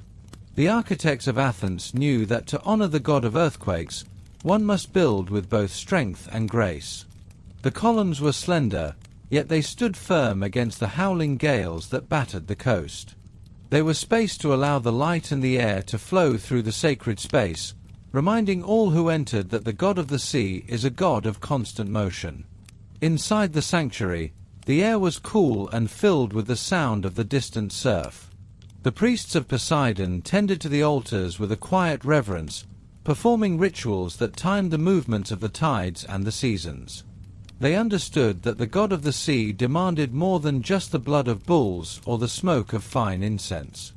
He demanded an acknowledgement of the ocean's power. Sailors would climb the steep path from the harbor below, their legs still trembling from the unsteady motion of the wooden decks they had called home for months. They brought with them offerings of silver coins, finely woven nets, and sometimes models of their ships carved from olive wood or terracotta. Each gift was a plea for safe passage or a desperate thanks for surviving a tempest. They would stand at the edge of the sacred precinct and look out over the water. From that height, the world seems to stretch on forever, a tapestry of deep indigo and shimmering emerald greens. The horizon is a perfect line where the heavens and the water meet in eternal union. In that quiet moment, the sailor felt the presence of the god, not as a monster of the deep or a vengeful storm child, but as the vastness of existence itself. Worship at Saunian was a sensory experience that bound the body and the spirit to the rhythm of the waves. The sound of the wind whistling through the columns was believed to be the voice of Poseidon speaking in a language older than man. The spray of the sea that rose on the fiercest days was his holy water, cleansing the soul of its mortal pride and fear. The rituals performed here were often marked by the casting of gifts directly into the sea. Gold vessels, ivory carvings, and jars of wine were committed to the depths, returning to the source from which all life was born. The priests taught that the ocean does not need our gold, but it requires our surrender. To give to the sea is to admit that we are small beside its infinite reach. The temple at Saunian was not just for those who sailed. It was a place of statecraft and strategy. Athenian generals would come here to consult the priests and to look upon the naval routes that were the lifeblood of their democratic city. They knew that without the favor of Poseidon, their walls would fall and their markets would wither into the dust. The sea brought wealth. The sea brought ideas. The sea brought the very freedom they cherished. And Saunian was the watchtower of that freedom. As the centuries passed and the glory of the city-states began to fade into twilight, the temple remained a symbol of enduring power. Even when the statues were removed and the altar fires grew cold, the site retained its ancient and mysterious energy. The marble columns weathered under the persistent touch of the salt air, turning a soft and haunting shade of grey. Travelers from later ages, including poets and seekers, would travel to the Cape to find inspiration. They would sit among the ruins and listen to the same waves that Poseidon had commanded in the age of the Great Titan War. They saw the same sunsets that had turned the water into a sea of liquid fire. The Temple of Saunian tells us that worship is not just about the stone or the words of a prayer. It is about the connection we feel when we stand at the edge of the unknown. It is about the moment of awe when we realize that the universe is far greater than our own desires. Poseidon at the shore was a god of the wild and untamed, a god who reminded the Greeks that life is a journey over deep and unpredictable waters. By building his house on the highest cliff, they ensured that he would always be looking out over his kingdom. And even now, when only a few pillars remain standing against the unrelenting passage of time, the spirit of the sanctuary is still alive. The visitor today can still feel the pull of the tides and the weight of the divine presence that once dwelled within the walls. The wind still carries the echoes of the old hymns and the cries of the gulls that serve as his messengers across the sky. Saunian is a reminder that the sacred is found in the places where nature shows its most beautiful and terrifying face to the world. It is a place of balance between the solid earth and the ever-changing and restless heart of the ocean. The priests of old believed that the temple was a bridge between the above and the below, a point where the prayers of men and the will of the gods could meet. To stand at Saunian at dusk is to behold the majesty of the storm child's realm in all its glory. The stars begin to appear one by one, mirrored in the dark surface of the sea, creating a world where the heavens and the water are indistinguishable. In that vast and quiet space, the name of Poseidon is written in the stars and the foam of the breakers against the rocks. He is the god of the long voyage and the final return. He is the one who watches over the threshold between the land we know and the mysteries that lie beyond. The temple at Saunian is his monument of light and of memory, a testament to the time when humans looked at the sea and saw the face of an eternal and powerful ruler of the deep. As the moon rises over the sacred cape, the white stone columns catch the silver glow, shimmering like the trident of the god himself. The sea below continues its rhythmic and ancient chant, a lullaby that has been playing since the world was new. It is a sound of peace and of power, a sound of beginnings and of endings. And at Saunian, that song is never finished. It is a place where the gods still walk among the shadows of the marble ruins, and where the heart of the ocean still beats in time with the pulse of the land under the sun. The pilgrims who came to Saunian knew that the sea was a mirror of their own turbulent and searching souls. They looked to Poseidon not for easy answers, but for the strength to face the storm. They sought the courage to sail into the mist and the faith to believe in the calm that would follow. This was the essence of their worship, a sacred pact between the man and the elemental. The temple was the physical manifestation of that pact, a house of stone built upon the rock of divine truth. Even when the empires fell and the gods of Olympus withdrew into the quiet of myth, Saunian remained a place of profound and atmospheric beauty for all time. It is the jewel of the Attic coast, a site where the past and the present mingle in the salt. Every traveler who stands among the fallen stones today is part of that long and unbroken chain of human wonder. We look at the same blue expanse that the ancient Greeks did, and we feel the same stirring of the spirit at the sight. The ocean remains as vast and as mysterious as it was then. And Poseidon, the lord of the deep waters, remains the guardian of the great and unknown. The temple at Saunian stands as his witness, a beacon of white on the edge of the world, forever watching over the eternal tides. Through the rise and fall of human history, this place has held the secret of the sea's ancient and restless and beautiful and dark and golden and silver divinity for all hearts. It is the home of the earth shaker by the shore, where the waves and the stone are one forever. Imagine for a moment the life of a priest who called this clifftop home. His days would begin before the first light of dawn broke across the water. He would rise from his simple bed to the sound of the breakers crashing against the cliffs hundreds of feet below. The stone under his feet would be cold with the night dew, and the air would be sharp and fresh. He would walk through the tall, fluted columns of the temple, his shadow stretching long against the marble floor. There, in the quiet center of the sanctuary, he would prepare the sacred fire. He would offer prayers for the ships that had been sighted on the horizon, their sails appearing as small as the wings of a moth. He would watch the sun rise from the sea, a great disk of molten gold that turned the world into a shining temple of light. To him, the god was not a distant figure of a story, but a neighbor who dwelt just beneath the glimmering surface. He saw the god in the way the currents changed color, and in the way the gulls hovered on the invisible thermal drafts above the cliffs. He saw him in the silence of a perfect calm and in the fury of a winter gale that shook the very foundations of the earth. His life was a cycle of devotion that was as unending as the tides. On festival days, the entire cape would be transformed. Thousands of people would gather from the neighboring towns, their colorful robes fluttering in the sea breeze. The air would be filled with the scent of roasting meat and the music of the lyre and the flute. There would be processions and songs that celebrated the majesty of the ocean and the many gifts it provided to the people. They would sing of the dolphins that protected the sailors and of the horses that Poseidon had created from the spray of the waves. They would celebrate the beauty of the coral forests and the secret treasures that lay hidden in the deep trenches where no light could ever reach. It was a time of joy and of community, a moment when the people felt truly connected to the great forces of the universe. They felt the strength of the god in their veins and the wisdom of the tides in their hearts.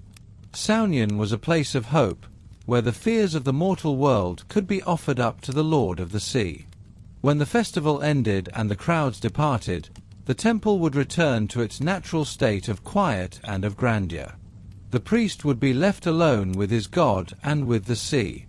He would watch the stars come out over the water, each one a small and distant sun reflecting the glory of the cosmos.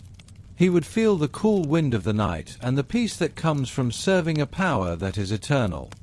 He knew that the temple would stand long after his own breath had faded, and that the sea would continue to roll against the shore until the end of time. This was the gift of Saunian, a place where the small and the great could meet in the light of the divine. It was a sanctuary for the tired traveler and a home for the spirit of the deep. The white columns still stand today, a memory of that sacred time and of the god who commanded the water and the earth and the shifting winds. They are the bones of an ancient belief, and they remain beautiful because they reflect the truth of the world. The sea is vast, the earth is strong, and we are the children of the waves. Poseidon at the shore is the god who reminds us to look up and to look out and to find the sacred in every ripple and in every storm. He is the master of Cape Saunion, and his temple is the heart of the sea for all who seek the horizon.